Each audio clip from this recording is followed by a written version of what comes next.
Well, do you remember? We're in outer space. I do. 50 years ago this month, the U.S. and Soviet Union launched a two-day joint space mission. You're still young, Kevin. Thank you. Galen Culver takes a look back at the historic test project led by an Oklahoma astronaut who managed to bring a lot of his memories home to Weatherford. When Tom Stafford and cosmonaut Alexei Leonov opened a hatch connecting their two spacecraft in July of 1975, it marked the first of what would become many joint missions to space, including the current International Space Station. So we did not know that this could be done at this point. Current Executive Director Colton Parkinson has been answering questions and directing visitors around the Tom Stafford Air and Space Museum in July of 2025 because Stafford, who commanded that mission, managed to save a lot of unique artifacts from that occasion. And this is one-off. This is the only one that's in existence. One of the prizes, a one-of-a-kind pencil sketch of Stafford himself, drawn in space by Leonov. No space pen necessary. The Soviets, instead of developing this new pen, they just used a pencil.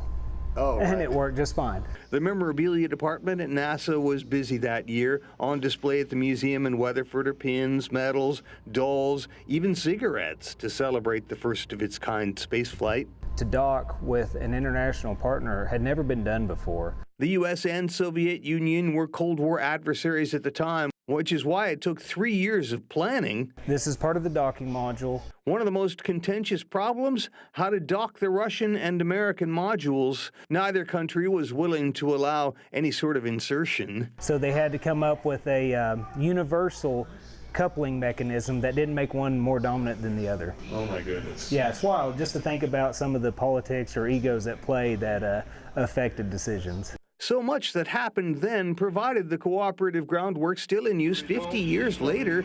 Determination, the cooperation, and the effort. Tom Stafford managed to save an amazing amount of mission-used items and memorabilia to bring back to his hometown.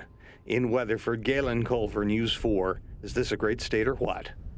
And the Air and Space Museum has a permanent display of Stafford's final mission to space in 1975. And they also have a temporary exhibit of photos and artwork from that time.